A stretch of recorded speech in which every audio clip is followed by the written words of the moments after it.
Science Feedback, c'est une association qui donne la parole aux scientifiques pour vérifier la crédibilité des informations en ligne dans les domaines scientifiques, principalement du climat et de la santé.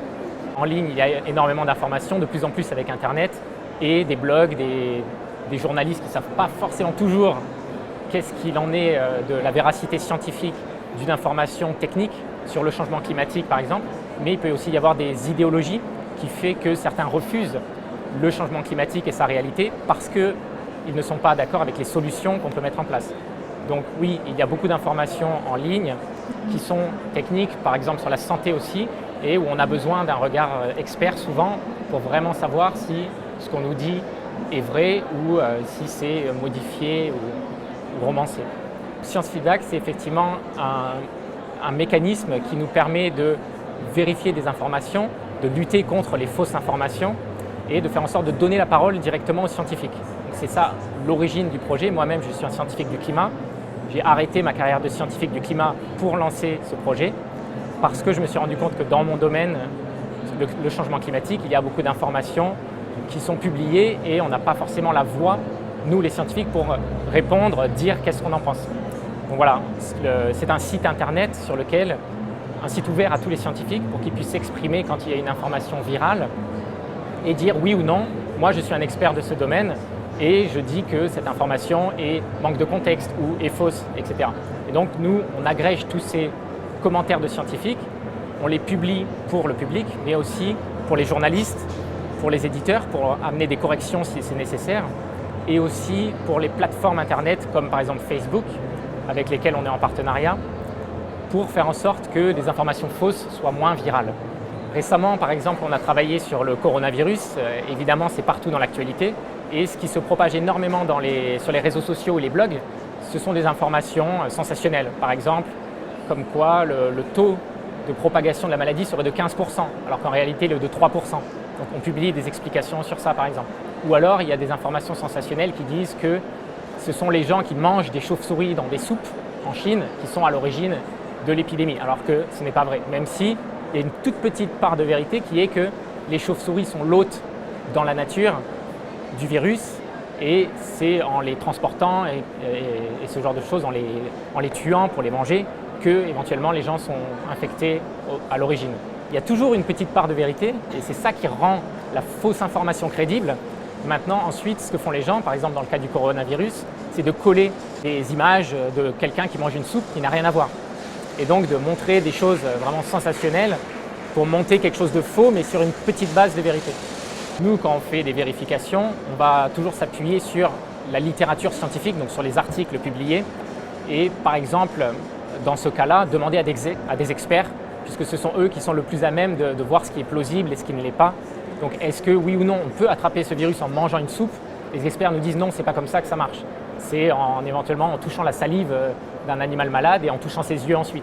Alors effectivement, il y a un manque de confiance de la part de beaucoup de gens envers les journalistes, etc., mais qui est aussi dû au fait que maintenant tout le monde est mis sur le même niveau. On voit sur Internet et on peut aussi bien voir sur son feed Facebook une information du Monde et un blog qui est apparu la semaine dernière et ça a l'air d'être la même chose. Et donc, même s'il y a des professionnels qui font mieux leur travail et qui vérifient plus leurs informations, maintenant tout le monde doute un petit peu de tout parce que tout est mis sur ce même niveau avec des informations grotesques à côté d'informations plus crédibles. Alors le premier moyen qu'on utilise pour lutter contre cette désinformation, c'est d'informer les gens. Donc sur notre site internet, tout le monde peut venir consulter quand ils ont un doute sur une actualité directement. Donc ça, c'est la première chose.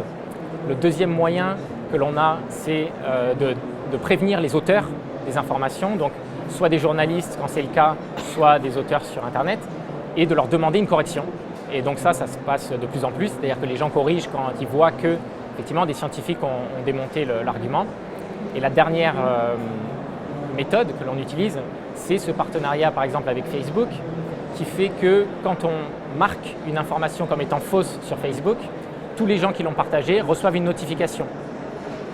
Et Facebook aussi change un petit peu leurs algorithmes pour que les comptes Facebook, les pages et les groupes qui promeuvent des fausses informations de manière répétée voient leur viralité diminuer. Alors effectivement, c'est un peu paradoxal dans le sens où Facebook est un moyen qui a permis l'émergence de tous ces groupes qui promeuvent des fausses informations. Et en même temps, ils sont une plateforme qui ne sont pas entièrement responsables de tout ce qui s'y passe. Et donc, eux-mêmes essayent de chercher à changer un petit peu leurs règles pour améliorer la situation. Même s'ils ont quand même toujours une motivation de simplement avoir le plus de monde possible. Et les informations fausses, les gens aiment, les gens commentent parce que c'est sensationnel. Donc, il y a un petit effet contradictoire. Alors concrètement, nous, on a accès à une information sur quelles sont les informations virales tous les jours, organisées autour d'événements. Par exemple, le coronavirus, c'est un événement identifié. Donc, on voit toutes les informations, les posts ou les images ou les vidéos qui sont les plus virales. Et on peut choisir dans ces informations-là de les vérifier et ensuite de rentrer cette information dans le système de Facebook pour qu'il y ait un marquage des faux posts, des posts qui contiennent des fausses informations, et au contraire, pas forcément de marquage pour ceux qui ont été vérifiés comme valides. Ensuite, Facebook montre à toutes les personnes qui ont partagé les informations fausses une petite notification, comme si un ami avait liké votre photo. Donc les personnes peuvent lire notre post. Et il y a aussi un article lié. C'est-à-dire que sous les posts qui contiennent une fausse information, on aura toujours notre vérification. Donc les gens peuvent avoir les deux et vérifier d'eux-mêmes. Alors moi, je suis un scientifique du climat. J'ai une thèse sur les cyclones tropicaux et le changement climatique à Paris. Ensuite, je suis parti aux États-Unis en tant que chercheur. Et c'est aux États-Unis que j'ai vu qu'il y avait beaucoup de gens qui doutent de la réalité du changement climatique et de l'influence humaine, alors que les scientifiques savent que c'est établi. Et donc c'est à ce moment-là que j'ai essayé de voir quelle était l'origine du problème. Et une partie provient des médias qui nient le problème. Et donc c'était ça l'origine du projet, c'est de voir comment nous, les scientifiques, on peut apporter notre pierre à améliorer le système et à améliorer la crédibilité des informations qui sont propagées en ligne. Alors dans un premier temps, ça a été la création d'un site, climatefeedback.org, où avec des collègues du MIT, on a commencé à vérifier des informations dans le Wall Street Journal, le New York Times, etc.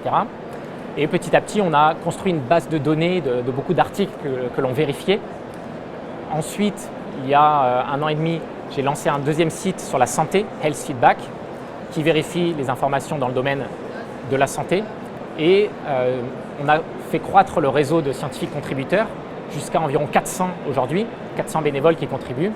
Et donc on a ensuite créé l'association Science Feedback pour héberger ces deux activités et croître au-delà simplement du climat et de la santé et faire en sorte que d'autres scientifiques puissent se joindre et contribuer à leur tour. Alors, qu'est-ce que ça déclenche, Science Feedback ? Alors ça fait en sorte déjà que les scientifiques puissent prendre la parole et se sentir acteurs de la solution à ce problème de la désinformation. Donc ça amène des scientifiques à discuter entre eux, à contribuer à quelque chose en commun. Ensuite, ce que ça amène, c'est aussi à faire en sorte que les journalistes aient plus facilement accès à contacter des scientifiques quand ils en ont besoin et du feedback aussi sur leur travail. Et ce n'est pas toujours négatif. Parfois, les scientifiques disent cet article est très bien, il explique très bien le problème. Et les journalistes, dans ce cas-là, sont contents de dire « Regardez, mon travail est validé par les scientifiques ».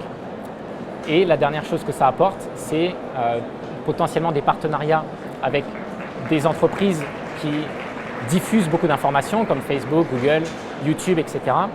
pour qu'on puisse changer un petit peu, changer les règles du jeu et que ce ne soit plus simplement la popularité ou le sensationnalisme qui soit toujours la source de faire remonter des informations, mais que la crédibilité puisse aussi être prise en compte. Alors la première chose qu'on peut mesurer, c'est le nombre de lecteurs et on est sur un rythme d'environ 5 millions de visiteurs par an sur notre site. Ensuite, ce que l'on peut voir aussi, c'est le nombre de notifications qui sont envoyées à des gens sur Facebook. Pour l'instant, on n'a pas tous les chiffres, mais ça se chiffre aussi en termes de quelques millions. Et ce qu'on peut aussi chiffrer, mesurer si ce n'est chiffrer, c'est le nombre de corrections que nous avons obtenues. Donc en général, quand on publie une vérification, on a à peu près 10% de taux de correction derrière, quand on demande une correction. Donc voilà, il y a des articles qui contenaient des fausses informations, qui ont été corrigés, ce qui fait que maintenant les gens peuvent visiter la page et ne pas tomber sur une fausse information. Science Feedback, c'est une association avec un modèle économique, dans le sens où la prestation que l'on fait avec Facebook est rémunérée. Donc ça, c'est ce qui nous permet de soutenir l'activité de fact-checking. Et on a aussi des contributions, des dons d'individus et d'universités ou de fondations. n'ai pas entièrement renoncé au métier de scientifique. Je ne suis plus scientifique du climat. Par contre, je suis aussi scientifique à Sciences Po, au Media Lab. Et là, mon activité, c'est d'étudier la désinformation en ligne. Donc, je fais toujours de la recherche, en plus de l'activité de fact-checking et de direction de l'association. C'est difficile de voir exactement ce qui va se passer. Par contre, il y a des tendances.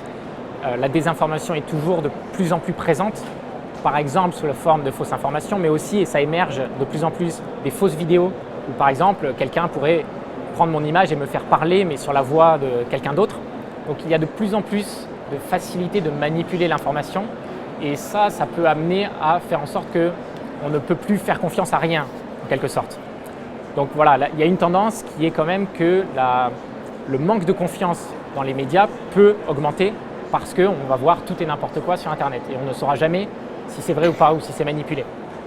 L'autre tendance, effectivement, et il faut savoir qui va l'emporter, c'est est-ce que les plateformes arrivent à trouver des solutions pour identifier les acteurs qui, de manière répétée, poussent des fausses informations et faire en sorte de rééquilibrer leurs algorithmes pour mettre en avant des sources qui sont plus fiables, plus professionnelles, ce qu'ils commencent à faire. Donc voilà, il y a les deux tendances qui, dans l'avenir, vont grossir toutes les deux, mais savoir quel est le résultat concret de ça, c'est difficile pour l'instant.